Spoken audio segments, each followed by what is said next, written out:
Bonjour à tous. Aujourd'hui, je vais vous présenter l'article sélectionné pour le mois de janvier 2024 en lien avec le télésoin auprès d'enfants en ergothérapie. Donc cette présentation, c'est le résumé de l'article, de l'Australian Occupational Therapy Journal, donc qui a été, publié en avril 2023 et donc l'article, c'est «Therapist Perceptions of Barriers to Telehealth Subject in Children's Occupational Therapy». Donc en introduction, cet article, qu'est-ce qu'il met en avant? Il dit que l'efficacité du télésoin en ergothérapie en pédiatrie pour les enfants et leurs familles ont été déjà prouvées par certaines recherches dont ils précisent les auteurs en introduction. Sauf que ce qui a été montré aussi, c'est que tout le monde n'y avait pas forcément accès et que souvent c'était les enfants qui avaient, les plus grands besoins en accompagnement et les familles qui étaient, défavorisées, qui n'y avaient pas, accès.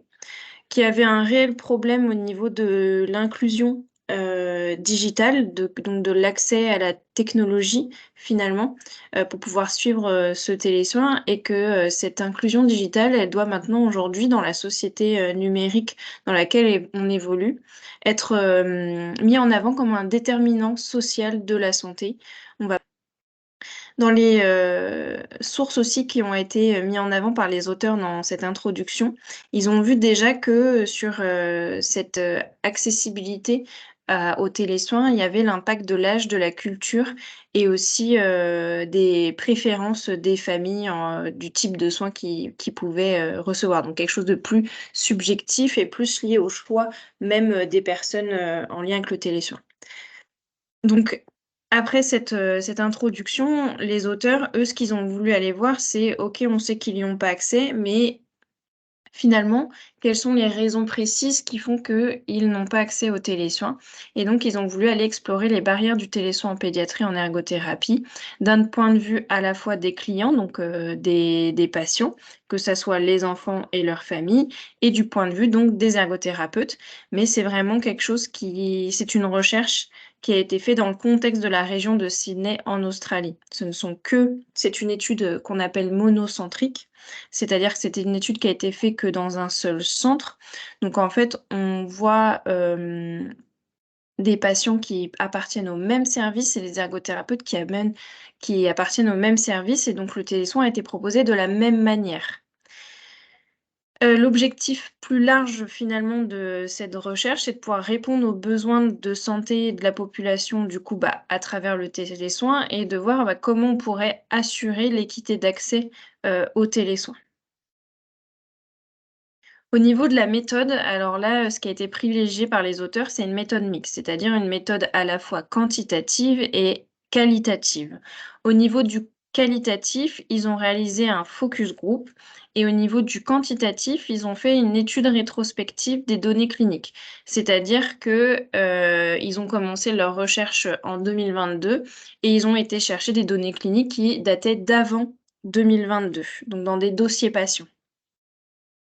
Concernant l'étude rétrospective, donc, elle a été faite entre le 30 mars et le 30 septembre 2020, qui correspondait du coup au confinement, du Covid-19 en Australie et ils ont voulu aller étudier dans, les dossiers, des enfants accompagnés entre, mars, 2020 et septembre 2020, ceux qui ont refusé le télésoin et ils se sont intéressés aux qui sont les personnes qui ont refusé, les soins, est-ce qu'il y a des caractéristiques, communes à ces personnes?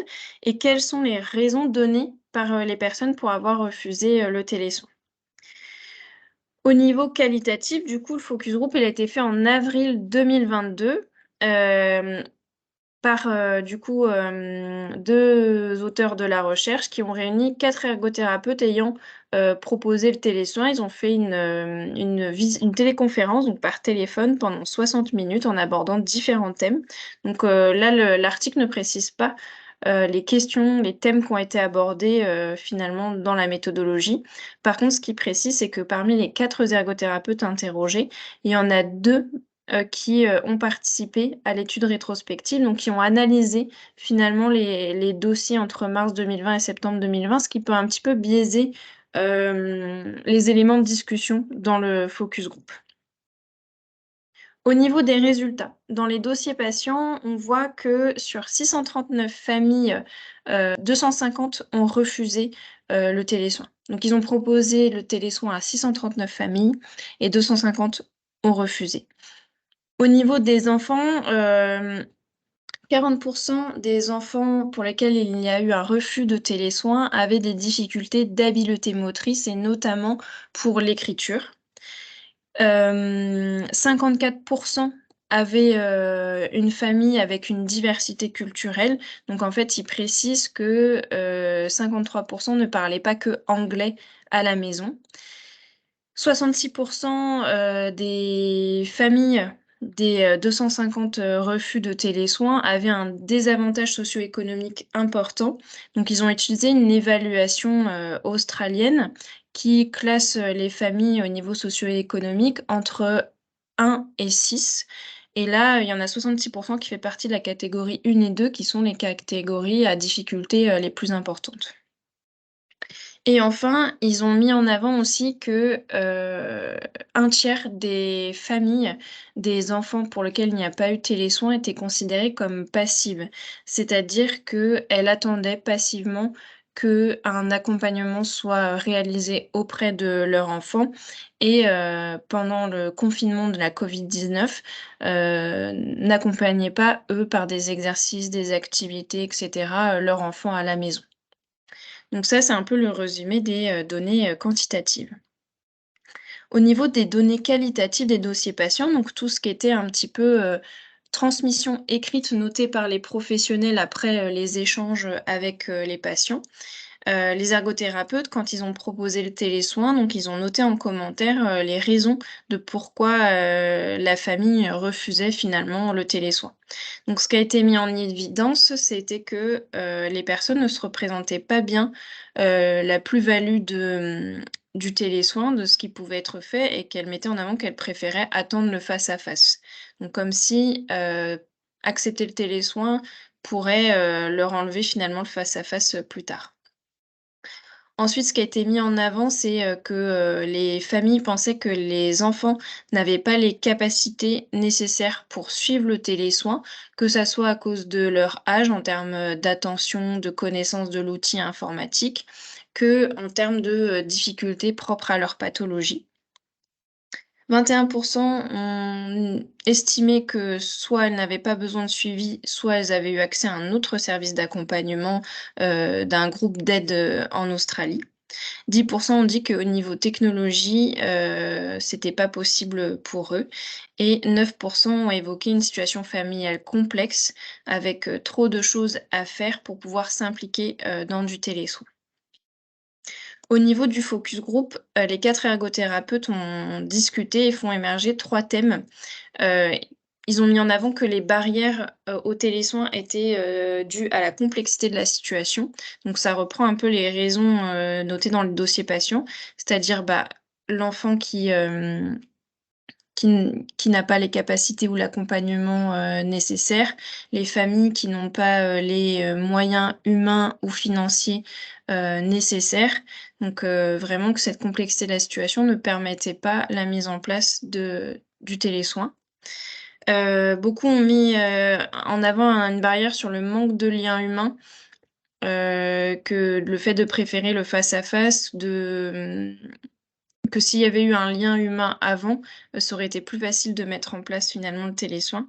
Et enfin le dernier, c'est le manque d'inclusion, digitale, donc le de pas avoir eu accès à un ordinateur, à internet et cetera, qui rendait impossible finalement, malgré l'engagement des familles, rendait impossible la réalisation, du télésoin.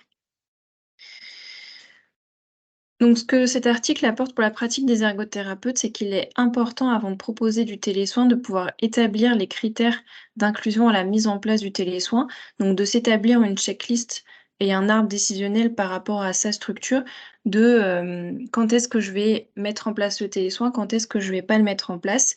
Donc là, dans cette situation, il mettait en avant que, bah, tous les enfants en dessous de l'âge de 6 ans ne pouvaient pas forcément s'engager dans du télésoin par rapport à la connaissance des outils informatiques et par rapport, aussi à l'attention nécessaire pour, suivre, le télésoin et aussi donc les critères diagnostiques que, certaines, difficultés neurodéveloppementales permettaient pas de suivre correctement le télésoin et certaines, difficultés motrices devaient être accompagnées en présentiel du fait, par exemple, des contractures musculaires, du bon positionnement à avoir qu'il est beaucoup plus difficile de mettre en place, en distanciel. Ce qui a été mis en avant aussi et qui correspond finalement aux critères d'inclusion, mais cette fois-ci, plutôt par rapport à l'inclusion digitale, c'est que il était important d'évaluer et d'accompagner l'inclusion digitale, donc de s'assurer des moyens que la personne a et de pouvoir, s'assurer que, la personne sait comment faire, va être en mesure de mettre en place le télésoin, donc peut-être de l'accompagner sur une première séance ou les 2 premières séances à mettre en place ce télésoin et donc ça, c'est à tous les niveaux. C'est-à-dire qu'au niveau politique, au niveau macroscopique, il faudrait vraiment mettre en place, des aides pour l'inclusion digitale dans le domaine de la santé. Au niveau méso, il faut que, bah, du coup, les établissements de soins et de santé, puissent proposer, du matériel, de télésoin et un accompagnement dans le télésoin et au niveau, microscopique, que les ergos prennent bien en compte, cette évaluation de l'inclusion, digitale, heu, pour pouvoir proposer finalement le télésoin. Et enfin, en dernier, il y avait la notion d'engagement de la famille. Donc c'est vrai qu'à plusieurs points dans, les données, cliniques des dossiers patients et dans les focus group, il a été mis en avant l'engagement de la famille. Il est nécessaire de pouvoir être transparent dans la communication avec la famille sur la plus-value du télésoin, en ergothérapie, puisque beaucoup préféraient le face à face sans trop se rendre compte, finalement de ce qui pouvait être fait en télésoin. Il est nécessaire aussi, bah, comme je le disais sur le point numéro 2, d'accompagner la famille dans la préparation, des séances au niveau vraiment de la mise en place du télésoin puisque ça leur demande finalement, vu que c'est des enfants, de vraiment s'investir, eux, à côté de leur enfant alors que, sur des séances normales, bah, ils vont peut-être déposer leur enfant et revenir chercher, leur enfant. Donc ça, c'est vraiment quelque chose en termes de communication où on doit avoir une transparence sur, bah, qu'est-ce que le télésoin? Qu'est-ce que ça pourquoi ça apporte en ergothérapie? Et qu'est-ce que ça vous demande à vous engager, vous, en tant que, parents, d'enfants? Et enfin, sur la préparation aussi, il y a cet aspect, relationnel où c'est important d'avoir tissé un lien humain, finalement, avant de proposer du télésoin et que le télésoin, il va plutôt être intéressant en suivi en accompagnement pour faciliter, aussi la vie des familles et des enfants qui n'auront plus les déplacements à faire, mais que cet aspect relationnel en présentiel, est, indispensable et donc de prévoir une procédure et un protocole de télésoin où il y a d'abord en amont cette préparation relationnelle, cette communication, cette préparation technique et pourquoi pas à, certains moments intermédiaires de la séance, revoir du présentiel, au besoin en fonction, de l'évolution de la situation. Donc voilà un petit peu le point, sur, cet article-là, australien sur les barrières du télésoin en ergothérapie. N'hésitez pas à partager avec nous, bah, vos expériences, que ça soit en pédiatrie ou avec d'autres populations et on reste disponible évidemment si vous avez des questions. Bonne journée à vous.